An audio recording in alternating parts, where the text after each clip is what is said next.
If you can't even clean properly, you might as well get rid of the baby. I don't really care either way. How can you say such a thing? That's unforgivable. My name is Lisa. I'm an office worker in my late 30s. I've been married to my husband, Mike, for 5 years. We don't have any children yet. When we got married, Mike said, "We're not young anymore, and we want kids, so I'd like you to quit your job and stay home." But I really didn't want to quit my current job, so we've both been working. Nowadays, Mike understands my feelings, and we've been happily sharing household chores. His parents have even suggested that we live together. His mother, a former teacher, offered to support us so I could continue working while raising kids. She said they had received help from their own parents while working and raising their children. For now, we've been deflecting the suggestion with, "We'll think about it when the time comes." Mike has a traditional mindset, especially around his family, where he expects me to walk a step behind him. However, he's naturally kind, so at home, we have an equal relationship. For the past week or so, I haven't been feeling well. I've had nausea, lack of appetite, sudden hunger pangs, and dizziness. I've also been feeling unusually irritable. After work, I'm so exhausted that I can barely manage the housework. Mike has been very worried about me, and even though he's tired from his own job, he's been doing my share of the chores and buying food I might be able to eat.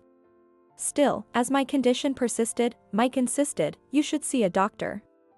If it's too hard to go alone, I'll go with you. I'm really worried. Please." So, with Mike by my side, we went to the hospital and found out that I was pregnant. The cause of my poor health was morning sickness. Both Mike and I were thrilled about the pregnancy. We thought the morning sickness would eventually subside. However, even after 1 or 2 months, my morning sickness didn't improve. Research showed that the duration and severity of morning sickness vary, and some women continue to have it until childbirth. My condition worsened, and while I managed to work, I couldn't do any housework after returning home. Seeing me like this, Mike has become cold toward me. "Why isn't your morning sickness over yet?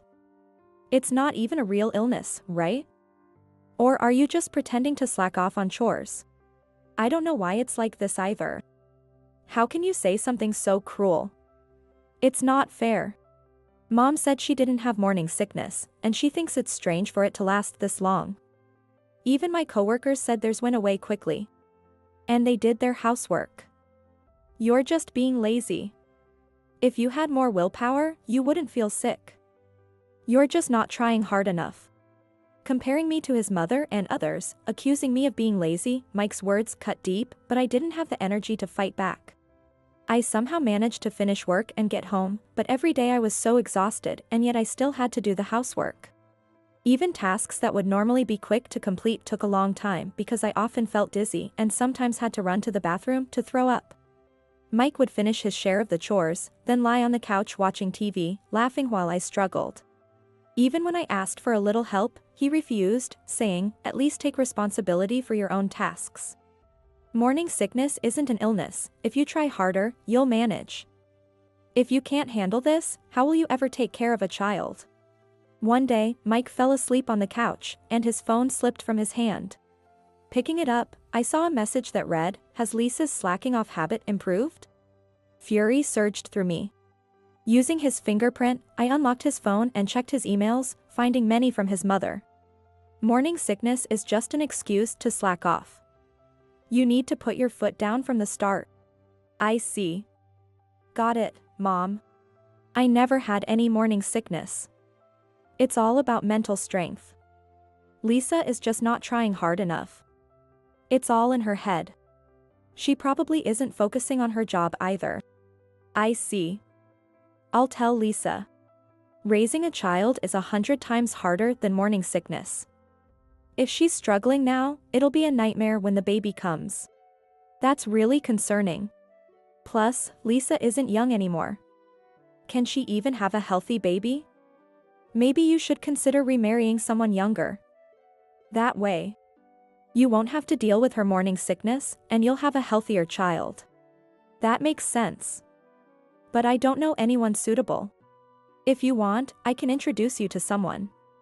There's Amy, a former student of mine. She's 25, very cute. And became a teacher because she looks up to me. Teachers get good maternity leave, so it'll be easier on you.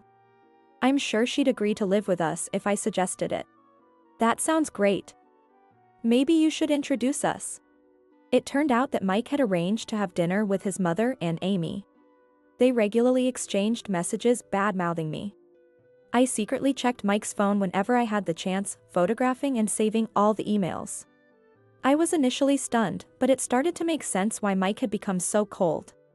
That day, I was stuck in the bathroom all day. The morning sickness was relentless, and my throat hurt from vomiting so much. I worried about the baby, wondering if it was okay. I could barely keep down any solid food and was just managing to stay hydrated. Feeling desperate, I tried to call Mike from the bathroom for help, but he happened to walk in. I'm really struggling today. Please take me to the hospital. An intravenous might help. Morning sickness isn't a big deal. Stop pretending. I have plans today. Don't bother me. Today was the day Mike was supposed to have dinner with his mom and Amy. I wanted to follow them, but I was in no condition to do so. I was supposed to go out this evening, but seeing you like this is depressing, so I'm leaving now. I can't even relax in my own home. Enjoy your day off. Why do you say such awful things? This baby is ours. Can't you help me a little? Whatever. If you can't even clean because of morning sickness, just get rid of the baby. I don't care. You're choosing to have this baby. So deal with it yourself. Just don't burden me. As I listened to his words, I started to feel faint. I couldn't keep my eyes open. When I woke up, I was in the hospital. My parents were staring at me, looking worried. What happened? It turned out I had accidentally called my parents while trying to call Mike. My father heard everything Mike said. My parents rushed over and found me unconscious in the bathroom. Mike had left me there and gone out. They called an ambulance, and I was taken to the hospital. Thankfully, both the baby and I were fine, but I had to stay overnight as a precaution. My parents tried to contact Mike, but he didn't respond. The messages were marked as read, but there was no reply. He didn't come to the hospital that day. I told my parents everything in tears.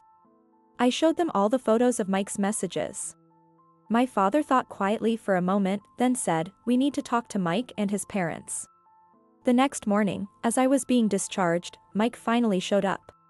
He smirked and said, "Why did you have to get hospitalized?" It was just one night. See, your morning sickness isn't a big deal. Let's go home. Wait a moment, Mike.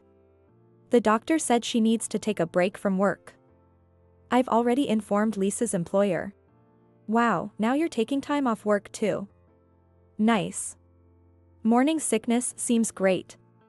Anyway, since you'll be home, I guess I don't have to do any chores. Mike, have you talked to your dad lately? Does he know about Lisa's condition? No. I haven't spoken to him. Mom knows and probably told him.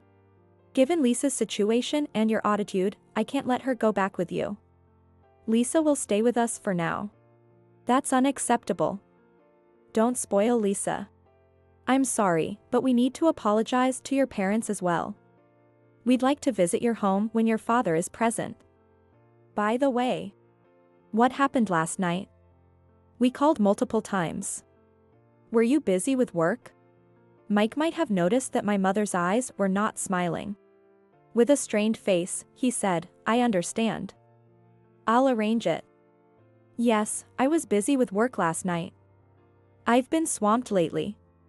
Anyway, I'll be going now, and he started to leave the room. At that moment, Dr. Smith, the attending physician, arrived for my discharge examination. After the checkup, Dr. Smith explained how I should take care of myself from the next day. Emphasized that I should eat what I could and rest as much as possible. Then, turning to Mike, Dr. Smith said, "Are you Lisa's husband? Lisa is in a very tough situation right now, so please take care of her.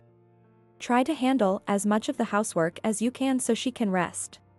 Mike responded, "Dr. Smith, it's just morning sickness. I know you have to say these things to avoid complaints. But I'll make sure Lisa does her part. When we talk with my parents, they'll also give her a good scolding. Now, I'll take my leave. Dr. Smith looked puzzled and said, "It seems your husband is misunderstanding something. Would you like me to explain things to him properly?" My mother replied with a smile, "No, that's quite all right. We'll handle him ourselves." I'm sorry you had to witness that. My parents quietly pondered something. About a month later, my condition finally started to improve. It was time to face Mike and settle things with his parents. During the month at my parents' house, I hadn't contacted Mike much and had no idea how far his relationship with Amy had progressed. I apologize for causing trouble by staying at my parents' house due to my morning sickness. No trouble at all. Are you feeling better now? Make sure not to strain yourself. My father-in-law said, showing concern for my health while Mike and his mother smirked at me. Thank you. Actually, Mike pointed out that my morning sickness was just an excuse, and as parents, we're deeply troubled by this. What? Morning sickness is just an excuse? Mike, did you say that? Well, yeah, isn't that right, Mom? Well, it did seem to last quite long, but you're better now, aren't you, Lisa? Mike's mother tried to brush off the topic. No, we need to clarify this. I heard that you are worried that Lisa, being older, might not have a healthy baby and suggested Mike remarry a younger former student of yours, Amy. How far has this plan progressed? What? My wife said that? Really? No, it was just a joke. Joke? Mom, what do you mean? We had dinner with Amy, and I really liked her. I thought we were planning to divorce Lisa and marry Amy. Especially since Lisa isn't doing the housework properly. Everyone fell silent. The tension in the room was palpable. Mike's mother turned pale, and his father turned red with anger. It seems a lot has been going on without my knowledge. Please leave for today. I'll have a serious talk with these two. I'm very sorry for this. I went back to my parents' house again. I have a feeling that I might never return to that house again. A few days later, my father told me surprising news. Mike had been disciplined by his company. The reason was maternity harassment. He was accused of maternity harassment against women in the same department. He said things like, "Feeling sick just because you're pregnant? That's just proof you're slacking off. Work isn't your break time. If you don't want to do it, go home." He also made pregnant women with large bellies do heavy lifting and said, "You can't even handle this? You're just a burden to the company. You should quit already. You're such a nuisance to everyone." It was really terrible. Several victims had reported him to the company's compliance department. My father, who had business connections with Mike's company, had received this information. Mike said, "But Mom taught me that. I was just following her advice." What's wrong with that? I might think that privately, but publicly, you must be kind to pregnant women and show concern if they are unwell. Don't you understand that? So, you knew it was wrong to say such things to Lisa but still guided Mike to divorce her. Why? I thought Mike wasn't getting it, so I tried to steer things towards a divorce. Amy would listen to me and agree to live with us. Lisa is too headstrong for my liking. It turned out Mike's mother had orchestrated everything. Mike was just following her lead. After that, Mike kept trying to contact me. I was misled by Mom. I didn't know anything. Please forgive me. I'll cherish you and our baby from now on. But didn't you tell me to get rid of this baby? Now you want to cherish it?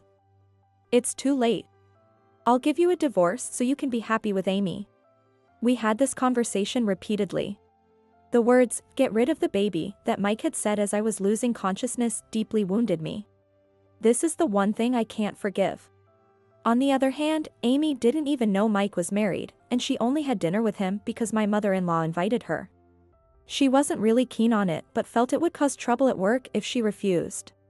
By the way, she didn't become a teacher because she admired my mother-in-law. She also said she doesn't look up to her at all. When Amy learned of Mike's mother's intentions, she was genuinely shocked and disgusted. She had been unknowingly dragged into the situation. I thought getting a divorce would be difficult, but Mike's father yelled at Mike and his mother, convinced them, and the divorce was finalized. I deeply regret that Mike hurt you during such a difficult time. I'm also sorry for actions of my wife. I should have been more attentive. He sincerely apologized. Mike's alimony and child support were paid in full by my father-in-law. Mike is supposed to repay him in monthly installments. Thank you for making the divorce process smooth and for your concern.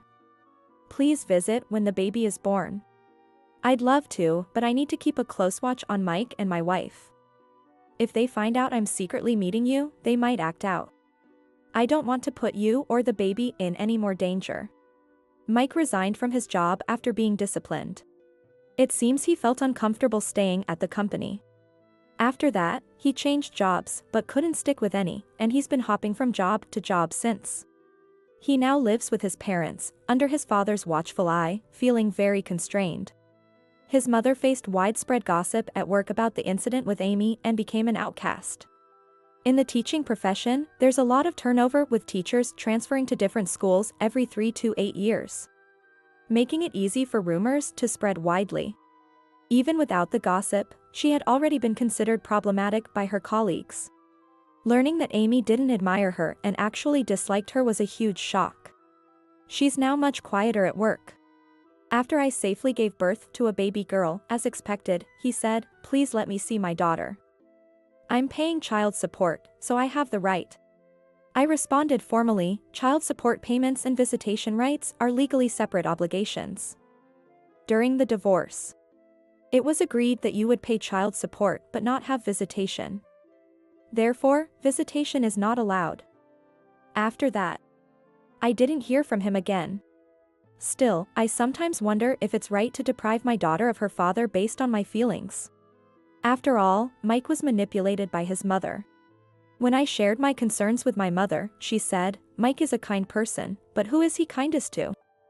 If he's kindest to you and the baby, then maybe you should consider it." But is he? Indeed, Mike was kind but mostly to himself. When I became a burden, his negative feelings emerged, and he followed his mother's lead. I can't trust someone who turned away when I needed help. When my daughter is older and can decide for herself, I might ask if she wants to meet him. Until then, I won't allow it. Since my daughter's birth, my world has changed. Parenting is both a joy and a challenge. I plan to return to work after maternity leave, placing her in daycare. During my maternity leave, I'll be staying at my parents' house. Soon, I'll start looking for an apartment near my parents' place so I can live with my daughter. Secretly, I contacted Mike's father, and he visited us once. Watching him lovingly hold my daughter made me want him to visit more often. My father-in-law didn't take any pictures of my daughter. He said that if he did, he might look at them often at home, and my mother-in-law or Mike might find out.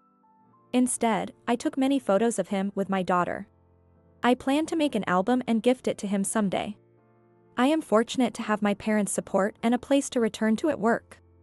Sometimes I wonder what life would have been like if my morning sickness hadn't been severe and I had stayed with Mike. Would he have supported me through the challenges of parenting? Would he have protected our daughter when needed? In hindsight, I'm glad his true nature emerged early. Maybe my daughter was the one who made me realize this. Moving forward, I'll appreciate the kindness around me and walk with my daughter towards a brighter future.